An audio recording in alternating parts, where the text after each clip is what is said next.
Vasauragu Natha Patita Baba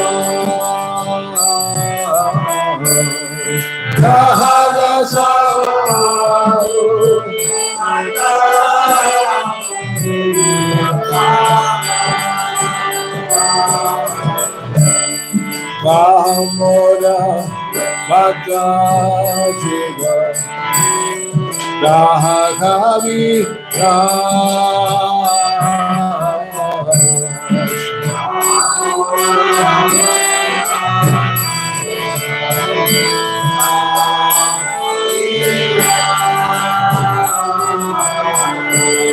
Ekakali Oda Gelo Goranata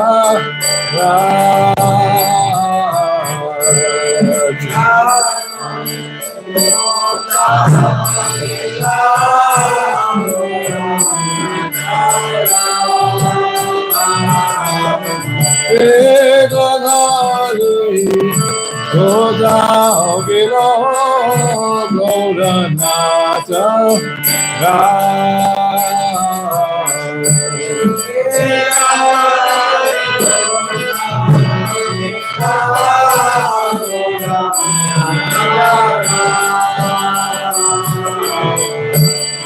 Asane Kutigo Mata Anele Pashivo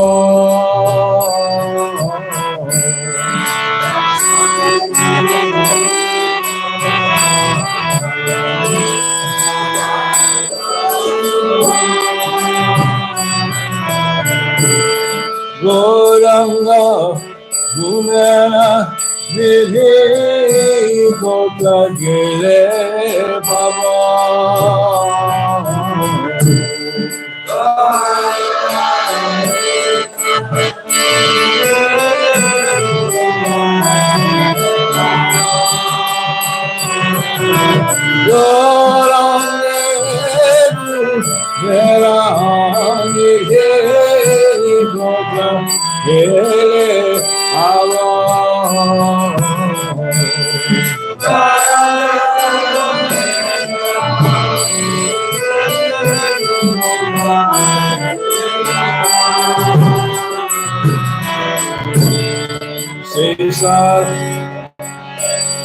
Seshava Shangira Shamir Dekhai Laudila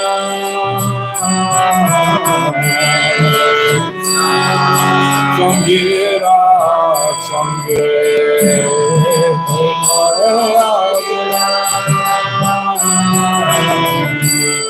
Desangana Maya Bhagre Naro Mama Desangana Maya Bhagre Naro Mama Desamana Maya Bhagre Naro Mama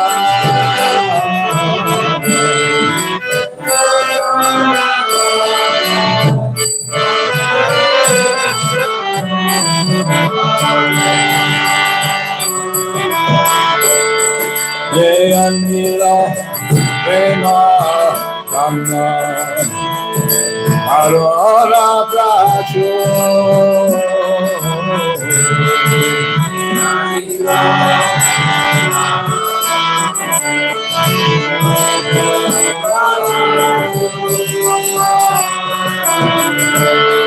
Veno Prabhu Gosa Vela Acharya Thakur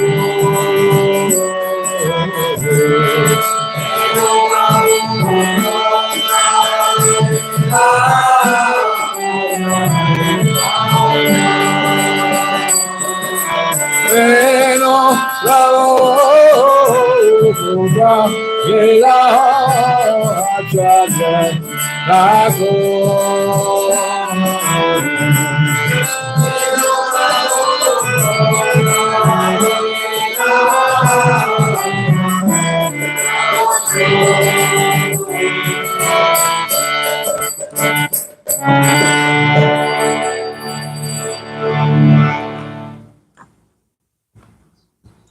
So this version of the translation states, he who brought the treasure of divine love and who was filled with compassion and mercy. Where has such a personality as Srinivas Acharya gone? Where am I Sarupa Damodar and Rupa Goswami? Where is Sanatan? Where is Raghunath Das, the savior of the fallen? Where am I Raghunath Bhatta and Gopal Bhatta? And where is Krishna Das Kaviraj? Where did Lord Gauranga, the great dancer, suddenly go? I will smash my head against a rock and enter into fire. Where will I find Lord Gauranga, the reservoir of all wonderful qualities? Being unable to obtain the association of Lord Gauranga, accompanied by all of these devotees, in whose association he performed his pastimes, Melottam Das simply weeps. It's a heartfelt song of a loving separation from Lord Chaitanya by Narottam Das, who appeared in such a time that he missed Lord Chaitanya and many of these great devotees. And everywhere he went seeking them out, he got there and they had just disappeared and gone. So, nice song of separation. So we'll sing one more song that we sing every day. And this is a song by Srila Bhaktivinode Thakur.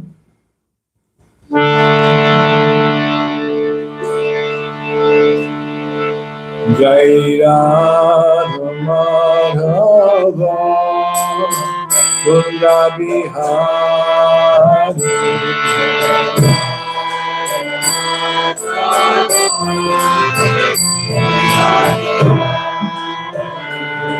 Jai Radha Madhava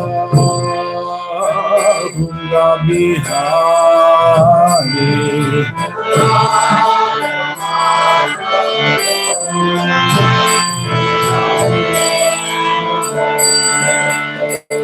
Gopi Jannavala Giri Vadadari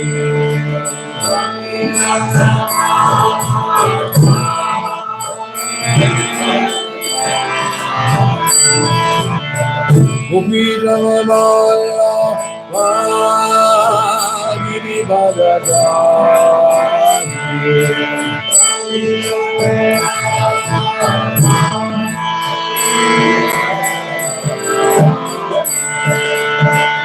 Yasodanandana Vajudanarandana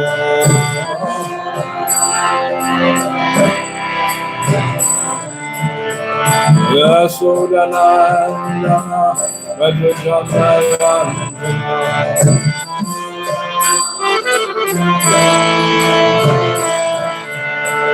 Ramana Dhira Bhavachari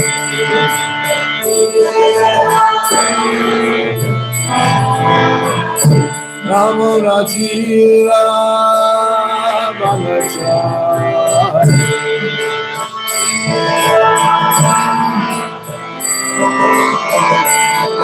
Jai Ram Madhava Kunda Bihari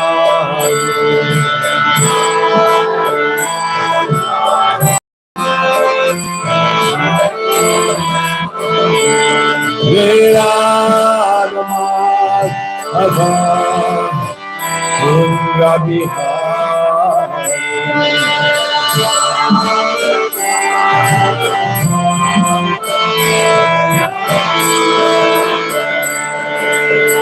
Gopi Jannavala Giri Vadadari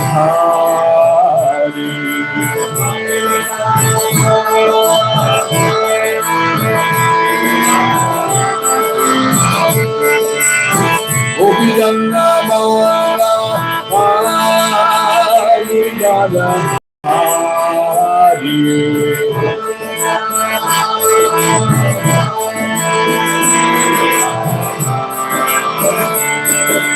Gopi Jannavala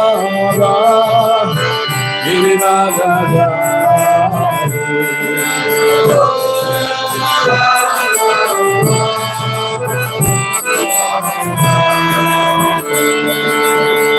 Yasodanandana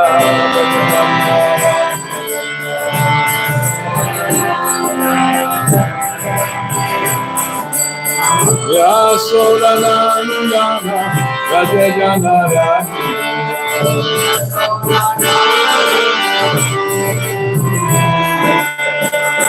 Yamunatira Bhagatati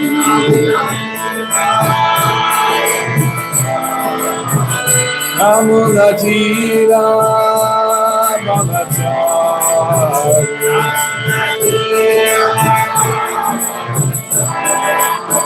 Yamunatira Bhagatati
Srila Bhaktivinode Thakur ki jai. So he disappeared on this day in 1914, and 110 years later, we are still living in the penumbra of the mercy of Srila Bhaktivinode Thakur. For many reasons, but the greatness and the contribution of Srila Bhaktivinode Thakur to the Krishna consciousness movement cannot be overstated or overestimated. Such is the significance of what he has actually done. Sri Chaitanya Mahaprabhu appeared in 1486, and he propagated during the 16th century the Sankirtan movement with his associates. And he empowered his followers, particularly the 6 Goswamis of Vrindavan. Bande Rupa Sanatana Raghuyago Sri Jiva Gopalako Bande Rupa Sanatana Raghuyago Sri Jiva Gopalako. So these 6 Goswamis, they were the principal followers of Chaitanya Mahaprabhu, and chief amongst them was Srila Rupa Goswami, who was called the Ras Acharya of Krishna consciousness, the spiritual master who knows the most about relationship with Krishna, and his elder brother Sanatan Goswami. He deputed them to live in Vrindavan and to excavate the lost places of Krishna's pastimes, which are all now quite well known amongst the residents of Vrindavan and those who visit regularly or occasionally. I myself haven't been for almost 40 years. But they revived the Krishna consciousness of the Vrindavan area where Krishna roamed as a cowherd boy back in the 5th millennium before Christ, or actually no, 3rd millennium, 3100 BC. And these places, Sri Vrindavan is not an ordinary place. But it is the holy Dham of Lord Sri Krishna. When the Lord descends to this material world, he brings his abode, Sri Vrindavan Dham, with him. And so it is not just an ordinary place, some ordinary land with some dirt and some trees and some lakes and rivers and forests and such things. But it is actually a manifestation of the abode or the holy Dham of Sri Krishna. Similarly, when Sri Chaitanya Mahaprabhu appeared in Navadvip, he is Krishna himself, appearing as a devotee, and Krishna covered with the mood of love and separation from Krishna that is experienced by Srimati Radharani. And that is the reason Chaitanya Mahaprabhu appeared. He's Krishna, but he wanted to taste the mood and the emotions and the Mahabhava, or the great ecstasy of Srimati Radharani, because he realized that the taste and the ecstasy that Radharani experiences in loving me, her happiness is greater than mine. And I'm God, the king of rasa. Yet what she is experiencing, I am unable to completely understand that. So therefore, I have to adopt her mood and her sentiment. And I want to get that taste of Radha's love for me. So that is Lord Chaitanya Mahaprabhu.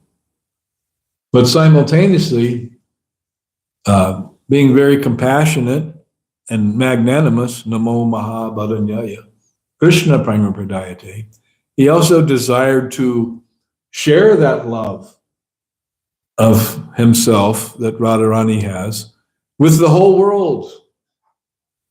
And he did that by propagating the chanting of the holy names, Hare Krishna. So if you want to taste that ecstasy, that love of Radharani that she has for Krishna, then you just chant Hare Krishna. Of course, we say just chant Hare Krishna. There's a lot that goes along with that, as we all know. It's not that, you just go to the bar and drink and chant Hare Krishna. It doesn't work like that.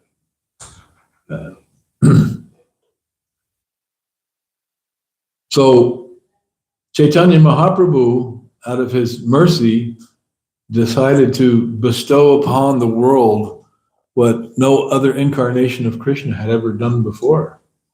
When Krishna himself came 5,000 years ago, and he gave his instructions in the form of Bhagavad Gita, what did he say? Sarva dharman parityajya. Just surrender to me. Abandon all varieties of karma and jnana, yoga, and just become my devotee and surrender unto me, and I will take care of the rest. But just surrender to me. That's like a big ask. What can I do for you? Oh, you just surrender to me. Oh, well, gee, I have circumstances. I have issues. Because we're conditioned souls, we're attached. So Krishna's demand is not everyone can step up to the plate and surrender to Krishna. And Lord Chaitanya Mahaprabhu, he's more merciful and more liberal. So he said, all right, just chant Hare Krishna. They made it easy. All right, everybody just chant the holy names. I said, well, now you're talking. That's something I can do. I can definitely chant Hare Krishna. Anyone can. And then the more you chant, and then the deeper you go into the mood of Krishna consciousness, and the more realization you have, and you reestablish your eternal relationship with Krishna and become his loving servant. And that is the goal of life for everyone in all places and at all times. That is who we actually are. We are Krishnera Nityadas. We're eternal servants of Krishna. That is our position. That is our constitution. That is our nature. That is who we are. That is what we are. And that is what we should do. But we have forgotten, due to long association with the material energy, trying to be the enjoyer of matter and thinking in the bodily concept of life that everything is meant for my enjoyment, as if we were ourselves God, thinking that I'm little God and I'm going to grab for all the gusto I can and garner all the resources, surround myself with as much as I can for my own personal enjoyment. And that is the goal of every living entity who is in Maya. But when we begin to chant the holy names and become Krishna conscious, then that false concept of ourself and our purpose, our mission in life, becomes destroyed. Nasta preshu abhadreshu. All the abhadra, the inauspicious things that are within our hearts, and if we honestly, of course, maybe we're not even capable of that honesty, look within ourselves and we see there's so much abhadra, so many inauspicious things in our heart: lust, greed, anger, hankering, madness, illusion, envy. Oh, envy is a big one too. Each, Krishna explains that in Bhagavad Gita. Each dvesha samutena dvandva mohena bharata. That all the conditioned living entities that are born into this world, influenced by the dualities, the twin psychic drives of icha and dvesha. Icha means desire. You know, I want it. I want it for me. I want it now. Icha dvesha. Dvesha means envy. And we're envious of others because they may excel us in so many ways. They may be more beautiful, more rich, more learned, have better luck, and then we're envious of that. When I think of someone who's really envious, I'm reminded of a person in contemporary culture who is in the modern political scene, and he is always intent on destroying his enemies. Anyone who has wronged him, and many have wronged him. Many, because they don't accept his demoniac philosophy of life. And he's so envious. You may have seen that face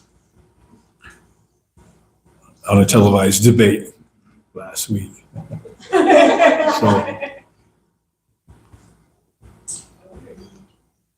there was a song in the early 70s by Led Zeppelin, a song called Your Time Is Gonna Come, about somebody who's gonna get their karma for all their nefarious activities, which in the context of that song, it involves, relationships, male-female relationships. And then the first line of the song is, lying, cheating, hurting, that's all you seem to do. So doesn't that describe the conditioned soul who's out for number one? So the six Goswamis took up this mission of Chaitanya Mahaprabhu and they wrote books. And then their followers, particularly the disciples of Srila Jiva Goswami, distributed those books and began a great organized preaching in the 17th century, particularly Shyamananda Pandit, Narottam Das Thakur, and Srinivas Acharya, great preachers and great self-realized devotees. And it was Narottam Das Thakur who organized the first Gaur Pramin Festival. You're thinking, when is he going to get to Bhaktivinode Thakur? But this is I'm setting the scene historically. But then, after some time, especially like in the 18th century, the influence of the Krishna consciousness movement declined, and it was not very strong. But then, in 1838, Srila Bhaktivinode Thakur appeared. And Srila Bhaktivinode Thakur originally was from a wealthy family, a Zamindar family that had big land holdings. He was born in the village of Bidanagar in Nadia, which is the same district as Navadvip Dham and Sri Mayapur Dham. But then his family fell on hard times, and the village Ulagram, which is now called Birnagar, was basically wiped out by cholera, including his family members, and only he and his mother survived. But while in Birnagar, his grandmother had started a village school, and then later there was an English-speaking school, and this is during the time of the British Raj influence in India.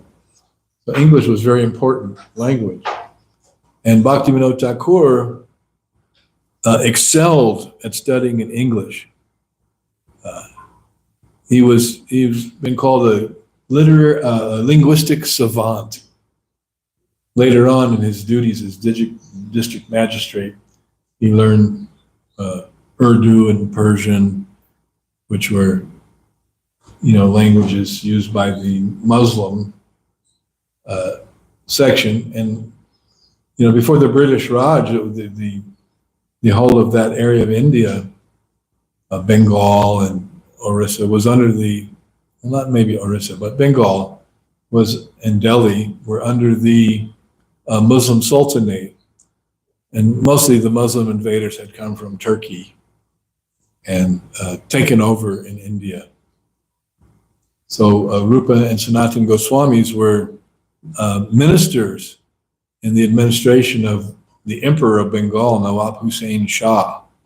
And they quit their positions in order to become followers of Chaitanya Mahaprabhu. They'd even changed their names to Muslim names, Dabir Khas and Sakura Malik.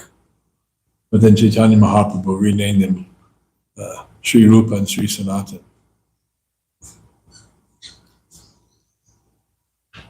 So there was this great void or lack of Krishna consciousness due to the influence of time. But Bhaktivinode Thakur was possessed of an incredibly brilliant mind. He was a great scholar. And at that time, in Bengal, under the British Raj, there was a renaissance amongst the intelligentsia of the Bengali population. They became known as the Bhadralok, the gentlefolk is translated. But actually, if you look at the meaning, Bhadra means auspicious, and Lok means people. So the Bhadralok were the leading intellectuals and thoughtful persons in Bengali society at that time, particularly in Calcutta.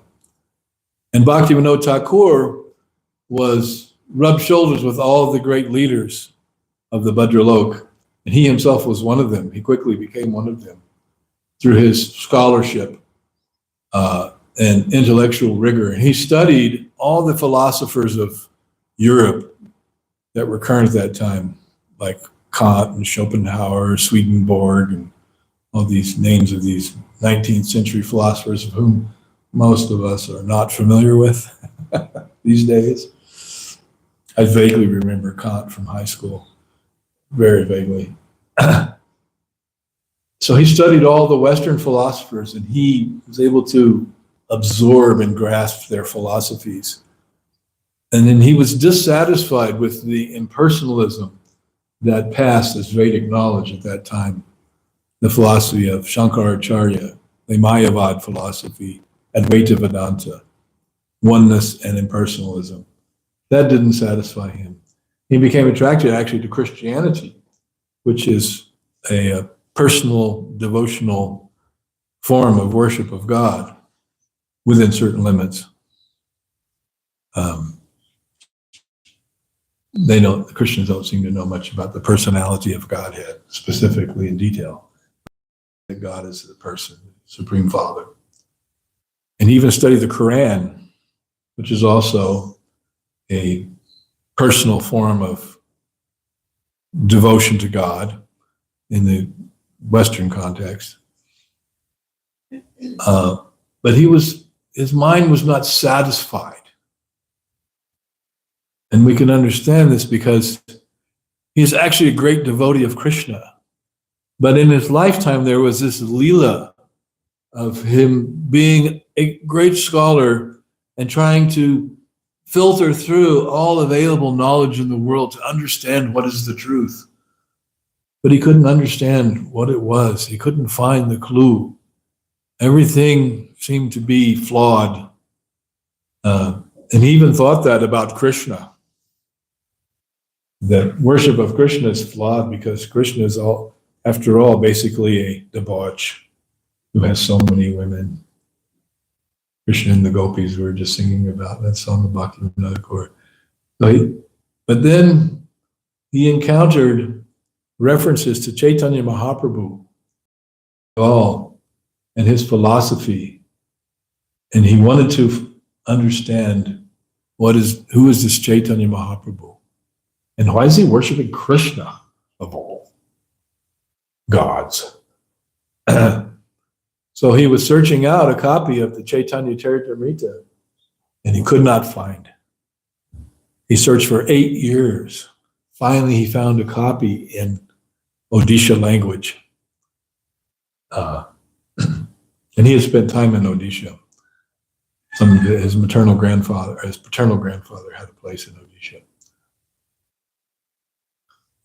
And so finally he got a hold of Sri Chaitanya Charitamrita and Srimad Bhagavatam, which are the principal scriptures of Gaudiya Vaishnavism. And so he read through Chaitanya Charitamrita and he was like a little bewildered. That I don't quite get it. This Chaitanya Mahaprabhu is the consummate scholar and he's worshiping Krishna.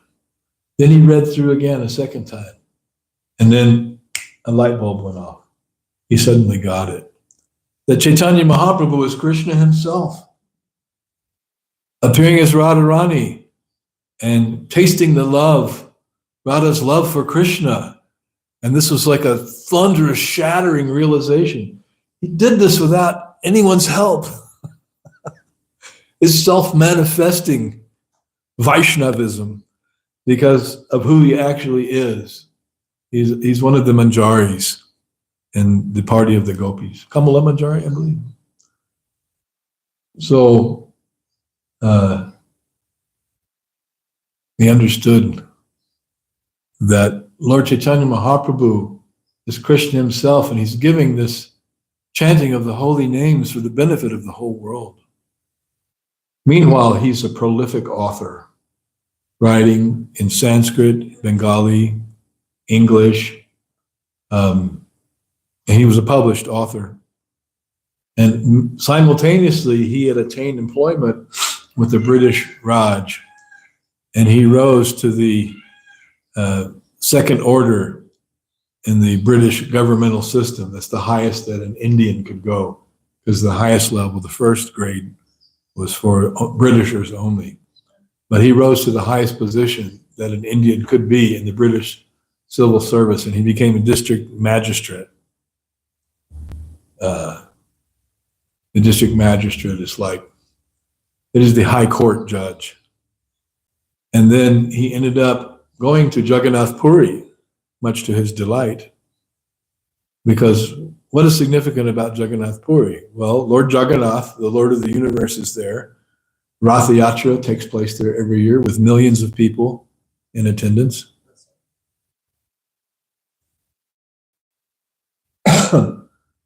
And Sri Chaitanya Mahaprabhu spent half of his life, or half of his manifest lifespan of 48 years in Jagannath Puri, 24 years, although he traveled out on foot during that time.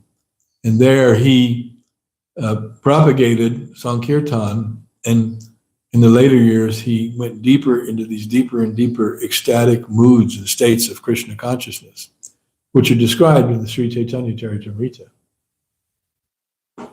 So Bhaktivinode Thakur was thrilled to be there.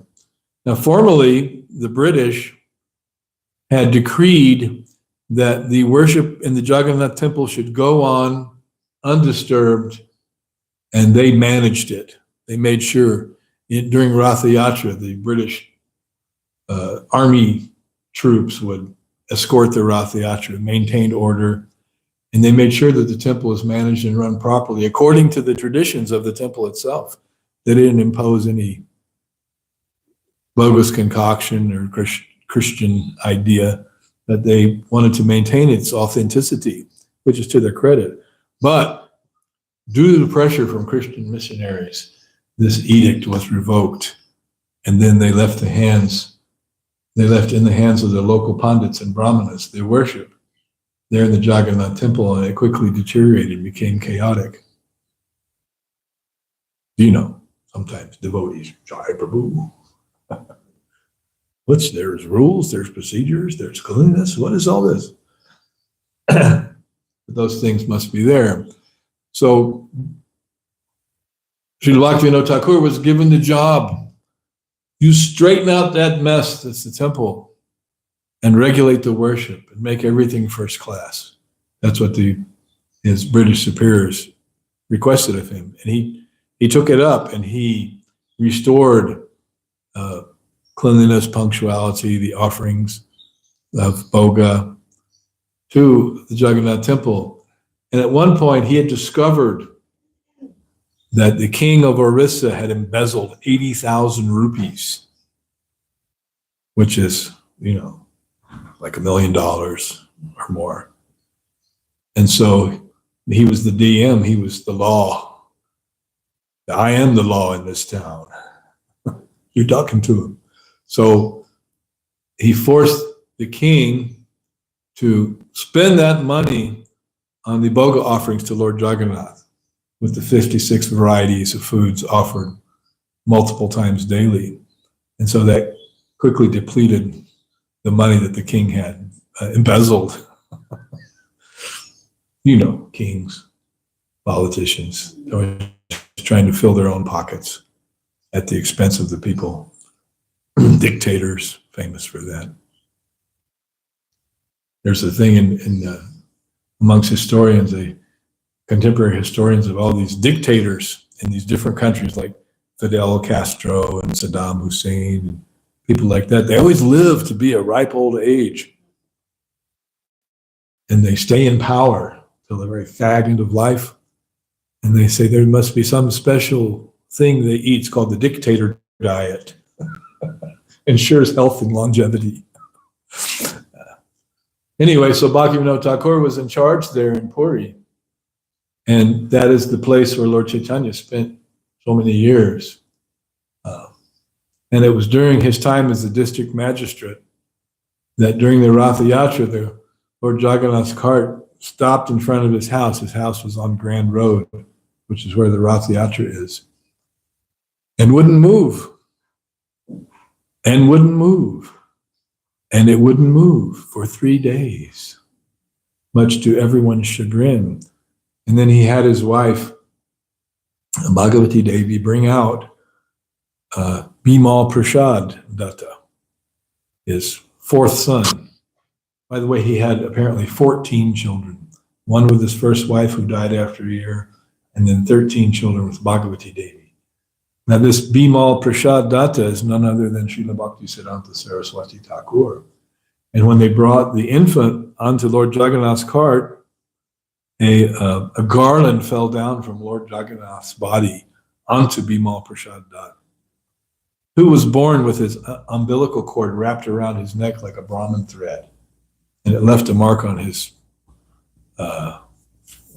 shoulder that he bore throughout his life. And that was considered to be a sign that here is a great empowered personality, which he was.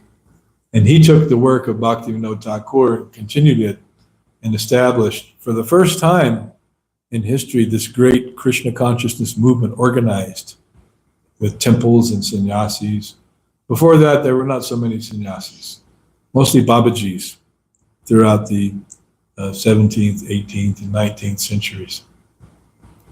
And it was Bhaktisiddhanta Saraswati who reintroduced sannyas into the Gaudiya Vaishnava line that has continued to this day. He had like 18, 19 sannyasi preachers in charge of the movement. We read about that the other morning in the Lilamrita. And then Srila Prabhupada eventually took sannyas in 1959 from one of his godbrothers, Keshava Maharaj. So during his time as the magistrate in Jagannath Puri, there was one yogi known as Bishikishane. who claimed that he was an incarnation of Mahavishnu. He even had a Brahma and Shiva associates with him. And he had this mystic power where he would have this big fire that he would lean into the fire and then lean out of the fire, rocking back and forth. He'd lean out of the fire, into the fire, and all these sparks would come up from his head. And he was very impressive with his mystic powers. And he had many followers. And the women amongst the followers he exploited for his own personal enjoyment, claiming that he was an incarnation, he was God, he was Mahavishnu. So Bhaktivinode Thakur was deputed by the government to bring him to justice because he wanted to overthrow the state of Orissa and establish himself as king. And there's an excerpt here from a book called The Seventh Goswami by Rupa Vilasadas, Srila Prabhupada disciple. And that's a reference to the great work that Bhaktivinode Thakur did. He was like one of the 6 Goswamis, only he came a couple hundred years later, so he's known as the 7th Goswami.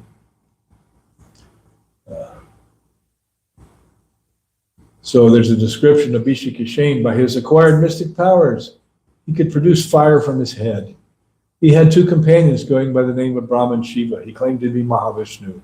Together they were the divine trinity, the creator, maintainer, and destroyer of the universe, described in the sacred scriptures. Some of the lesser regional kings in Odisha came under his sway and were providing funds for construction of a temple.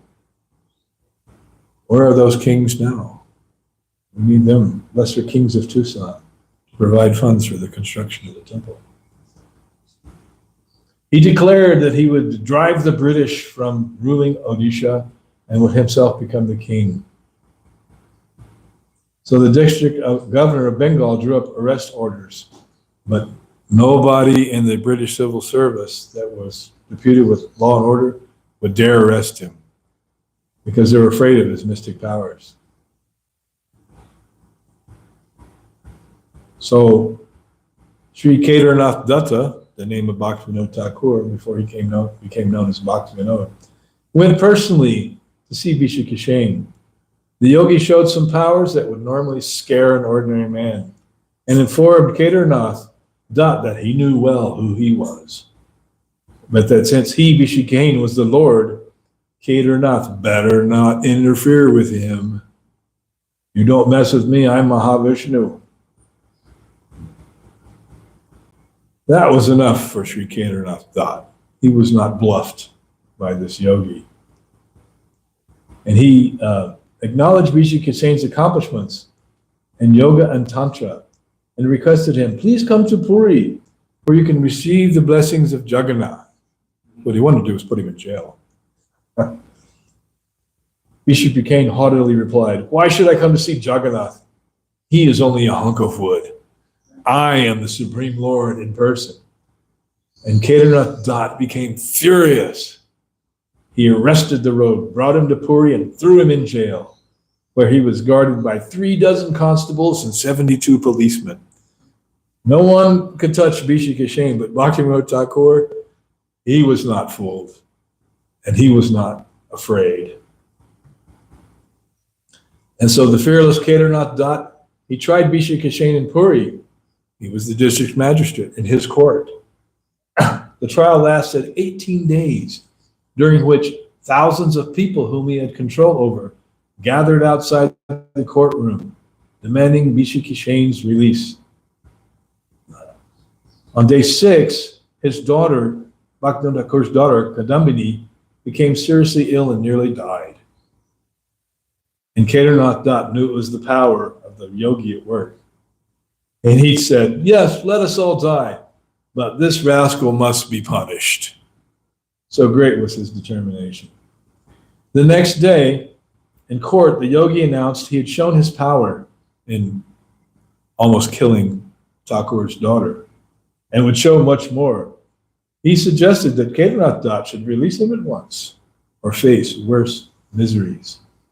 On the last day of the trial, Bhaktivinode Thakur himself became ill from a high fever and suffered exactly as his daughter had. But so determined was he that they brought him in on a stretcher to preside over the trial, even though he was practically about to die. And Kedarnath pronounced him guilty and sentenced him to 18 months for political conspiracy. When Bishi Kishen was being readied for jail, the district medical officer jumped up with a pair of scissors and cut off his hair. He had big, long hair. Apparently, the yogi drew power from his long hair. He hadn't eaten or drunk during the whole trial, so he fell to the floor like a dead man and had to be taken to the jail by stretcher. After 3 months, he was moved to the central jail at Midnapura, where he took poison and died. So much for the incarnation of Mahavishnu, Bishi Kishen, the rascal yogi, and only someone of the power and determination of Bhaktivinode Thakur, who's a great devotee, who's beyond the mystic powers of the yogi, could bring him to justice. So that's a very nice story, kind of a famous story. Now, Bhaktivinode Thakur, I believe we mentioned earlier, wrote 100 books of different types. Some are very wonderful, famous treatises, like the Sri Chaitanya Shikshamrita, which is a socio-religious analysis of how members of human society should practice Krishna consciousness in social cooperation. I've read that book. It's wonderful. Another book for which he's very famous is called the Jaiva Dharma. The Jaiva Dharma is a novel that explains the inner workings of the philosophy of Krishna consciousness through a fictional setting of some devotees in Navadvip and their questions and answers. I just so happen to have one copy of this book here. And just to give you a little taste of the writing of Bhaktivinode Thakur, I'm going to read a couple pages from this. And it's so wonderful. Within this universe, what's that? He originally wrote it in English? No, he did not write it in English. So this is who translated it? This is from the Gaudiya Math. It was translated during the time of Narayan Maharaj.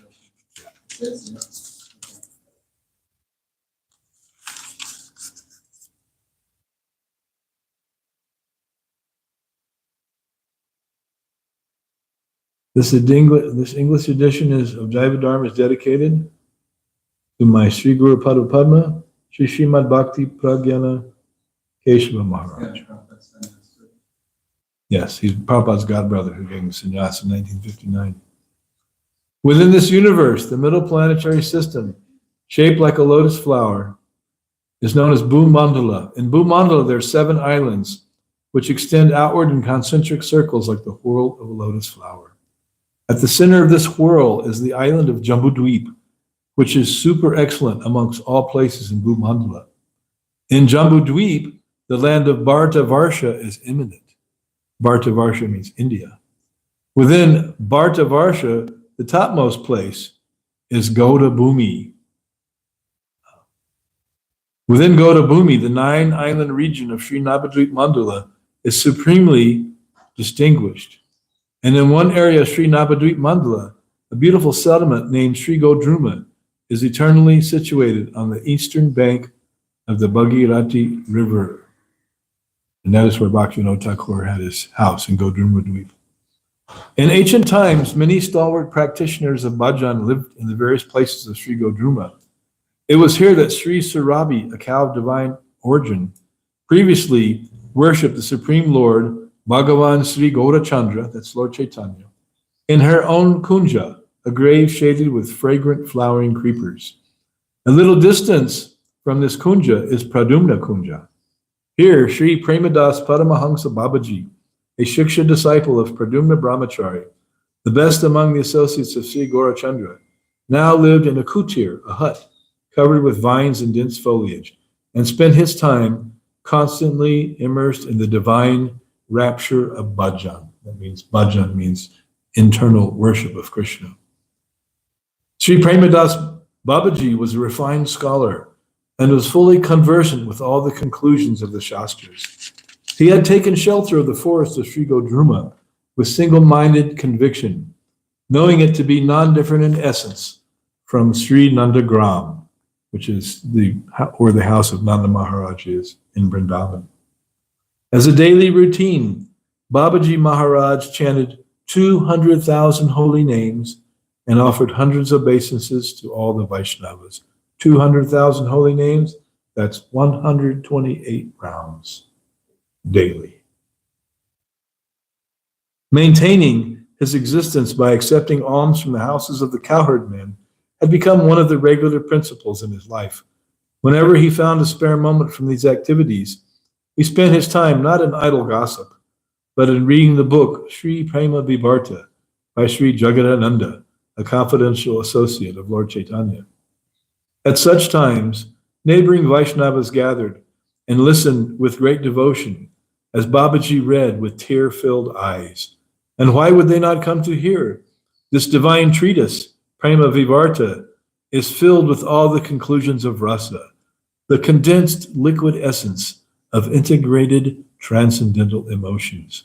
Moreover, the Vaishnavas were inundated by the waves of Babaji's sweet resonant voice, which extinguished the venomous fire of sensuality in their hearts like a shower of nectar. This is the kind of association you want. One afternoon, having completed his chanting of Sri Harinam, Babaji Mahashaya sat reading Sri Prema Vivarta in his bower, shaded by vines of Madhavi and jasmine, and became immersed in an ocean of transcendental emotions. Just then, a mendicant in the renounced order of life approached him, fell at his feet, and stayed prostrate in obeisance for a considerable time. At first, Babaji Mahashaya remained absorbed in the bliss of transcendental ecstasy. But after a while, when he returned to external consciousness, he beheld the sannyasi Mahatma lying before him. Considering himself more worthless and insignificant than a blade of grass, Babaji fell in front of the sannyasi and began to weep, exclaiming, "O Chaitanya, O Nityananda, please be merciful upon this fallen wretch." The sannyasi then replied, "Prabhu, I am extremely vile and destitute. Why do you mock me like this?" The sannyasi proceeded to take the dust of Babaji Mahashaya's feet upon his head and then sat before him. Babaji Mahashaya offered him a seat of banana tree bark and sitting beside him, spoke in a voice choked with love. "Prabhu, what service may this worthless person offer you?" The sannyasi set aside his begging bowl and with folded hands began to speak. "O Master, I am most unfortunate. I have spent my time in Kashi and other holy places, debating the analytical conclusions of the religious texts such as Sankhya, Pantaljala, Nyaya, Vaisheshika, Pura Mimamsa, and Uttara Mimamsa, and exhaustively studying the Upanishads and other Vedanta Shastras. About 12 years ago, I accepted the renounced order of life from Sri Sachidananda Saraswati. Having accepted the staff of the renounced order, I traveled to all the holy places, and wherever I went in India, I kept the companies of sannyasis who adhere to the doctrine of Sri Shankara. That's the Advaita Vad, impersonal interpretation of Vedanta, propounded by Shankaracharya in around the year 800. And that is the Mayavadi philosophy that pervaded the subcontinent of India for centuries, still is there. In due course of time, I passed beyond the first three stages of the renounced order, Kutichak, Bahudak, and Hangsa, and attained the highest status of Paramahamsa, in which I have remained for some time. In Varanasi, I adopted a vow of silence and abided by those statements that Sri Shankaracharya proclaimed to be the Mahavakya, the chief axiom of the Vedas. Aham Brahmasmi, Pragyanam Brahma, and Tattvamasi. Those are the Mayavadi slogans. However, the happiness and spiritual satisfaction that I was supposed to find did not come to me. One day I saw a Vaishnav sadhu loudly singing about the pastimes of Sri Hari. I opened my eyes and saw that he was bathed in streams of tears, and in his ecstatic rapture, the hairs of his body were standing on end. He was chanting the name Chaitanya, Prabhu Nityananda in a choked up voice, and as he danced, his feet slipped so that he fell on the ground again and again. When I saw him and heard his song, my heart filled with an indescribable ecstasy. Although that mystical experience was so overwhelming, in order to protect my status as a Paramahansa, I did not speak with him at all. Alas, fie on my rank and status. Cursed be my destiny. I do not know why, but since that day, my heart has become attracted to Sri Krishna Chaitanya's lotus feet. Shortly thereafter, I became obsessed with the desire to find that Vaishnava sadhu, but I could not see him anywhere. Never had I experienced anything like the untainted bliss that I felt when I saw him and heard the holy names emanating from his mouth. After considerable thought, I concluded that the highest benefit for me would be to take shelter of the lotus feet of the Vaishnavas. I left Kashi and went to the beautiful holy land of Sri Vrindavan Dham. There I saw many Vaishnavas uttering the names of Sri Rupa Sanatan and Jiva Goswami in a mood of great lamentation. They were absorbed in meditation on the pastimes of Sri Radha Krishna, and they rolled on the ground chanting the name of Sri Navadvip. That's the area of Lord Chaitanya's pastimes, Navadvip Dham. When I saw and heard this, a greed arose within me to behold the beautiful holy Dham of Navadvip. I circumambulated the 168 square miles of Sri Raja Dham and came to Sri Mayapur just a few days ago. I heard of your glories in the town of Mayapur, so I have come today to take shelter at your lotus feet. Please fulfill my life's aspiration by making this servant an object of your mercy. Paramahansa Babaji Mahashaya took a blade of grass between his teeth.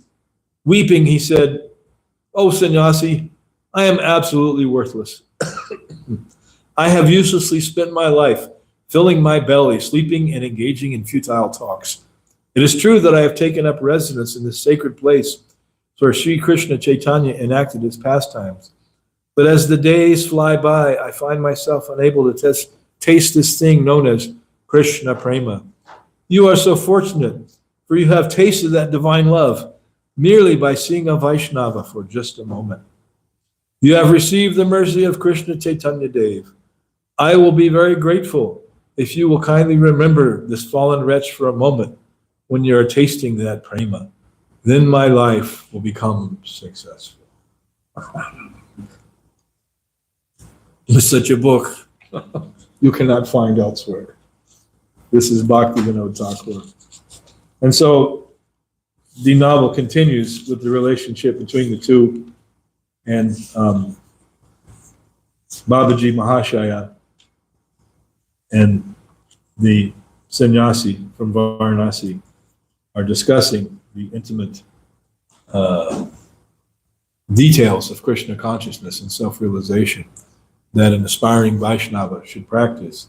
And there are other characters that become involved in this story, and they're all sincere devotees, elevated personalities aspiring to deepen their own Krishna consciousness. So it is a book worthy of reading. If you can find a copy, I will not loan this book to anyone. It is a prized possession. It came to me unbidden. Jaiva Dharma. Probably find it online, complete manuscript. So we'll stop here.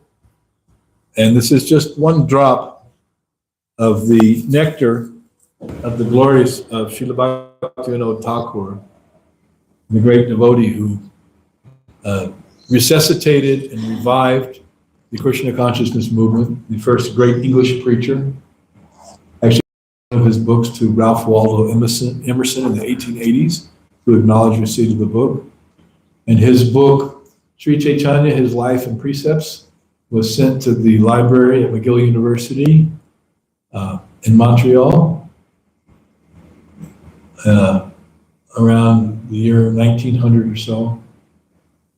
So he's the first great worldwide English preacher of Krishna consciousness. And the modern manifestation of the Krishna conscious movement entirely rests upon the endeavors of Srila Bhaktivinode Thakur through his son Bhaktisiddhanta Saraswati and through the foremost disciple of Srila Bhaktisiddhanta, that is our Srila Prabhupada, the founder Acharya of the International Society for Krishna Consciousness, of which we are so fortunate to be associated with in this dark age of Kali, where forgetfulness of Krishna is most prominent. All right, so before we conclude, at least we will not be late for breakfast because there is no breakfast today. Fasting till just before noon. And that will be in the back area here by the circular staircase underneath the shade sail. So any questions, comments, or realizations that anyone would like to offer, beginning with Lalita Devi? So my question is not very exciting, but you know, with the British government kind of seeing to that the temple at Jagannath Puri was taken care of properly, does the British government get some kind of benefit from that, or whoever was in charge of making that decision, or? Well, they were the colonial masters of 19th century India, 18th and 19th and 20th century India, and they considered it, you know, they're religious, upright, moral Christian men, and so they had considered their duty to maintain the culture. Later, they considered their duty to try to discredit and destroy the Vedic culture. Mm-hmm. So if they got any benefit, it's gone probably. Well, they got some benefit. They used to be that the sun never set on the British Empire. It's true. But unfortunately, all the crown jewels in the British Museum were looted from the temples in India. Yeah.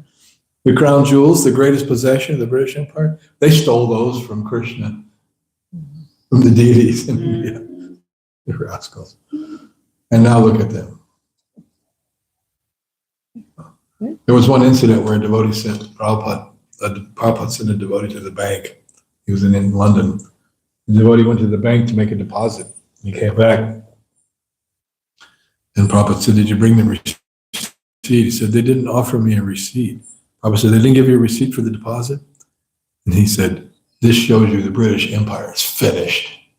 This is one thing. Only when you make a deposit, you get a receipt, right? No, our whole civilization is finished. One time Prabhupada was in London and the reporter asked him, "So Swami, what do you think of London?"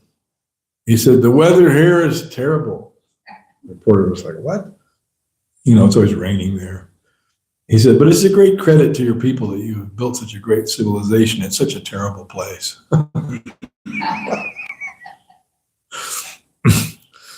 A Indian sadhu's commentary on the British civilization. And Anantadev, yes. I just wondered, that first book that was sent to Ralph Waldo Emerson, would that have been to England or to? No, Ralph Waldo Emerson in Massachusetts. Okay. One of the American transcendentalists, but specifically Emerson. Thoreau, who wrote, we still have that quote on our Gita, "I owed a magnificent day to the Gita," in which the questions of life were pondered, in which our civilization and the things which concern us seem so puny and trivial. That was his commentary. Anyone else? Indupati. Hare Krishna, wonderful class, thank you. We understand that Bhaktivinode Thakur is not the Diksha guru for Bhaktisiddhanta Saraswati Thakur. Yeah, he's his father. His father, and that's more or less like he chose not to give him initiation. When he was about 7 or 6. But then, as is the tradition, he send him to another sadhu to take initiation. That would be the great Saint Gaurkishore Das Babaji, who we have in our disciplic succession. You look on the altar, on the far right, next to the six Goswamis, you see Bhaktivinode Thakur, Gaurkishore Das Babaji, Srila Bhakti Siddhanta Saraswati Thakur, and His Divine Grace Srila Prabhupada. Sometimes the disciplic succession veers and goes in different ways because there was not always a formal institution by which it took place. Madhvacharya, he's considered to be the disciple of Srila Vyasadeva, who lived a long time ago and is still living in the Himalayas. And he went there and he took his darshan and he presented his Gita commentary before him. Thus he became his disciple. So in the disciplic succession, you see Brahma, Krishna, Brahma, Narada Muni, the Guru Vyasadeva, and then jump up a few thousand years to Madhvacharya. But he's the disciple of Srila Vyasadeva. So therefore, our disciplic succession is called the Brahma Madhva Gaudiya Sampradaya.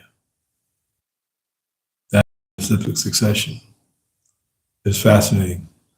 Look into that. All right, we done? Anyone else? And let us ask for just a few words of realization from Karen Tatiana. And what is your impression of this Krishna consciousness movement that's been given to us by Bhaktivinode Thakur? The entire thing, or just him in general? Anything you would like, any realization you would like to give?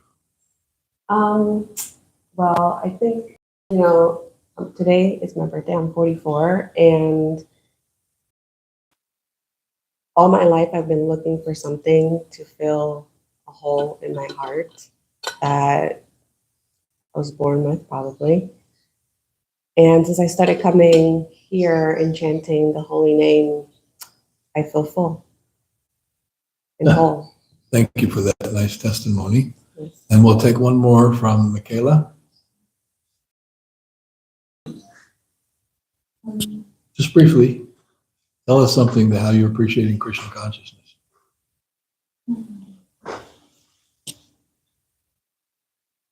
Both on a spiritual and physical level, this has provided a level or an amount of healing that I have sought for so many years. I mean, honestly, my whole life, my first memories of this life are suffering. So all this time I've been seeking, and I finally, just the same as her, I feel really full.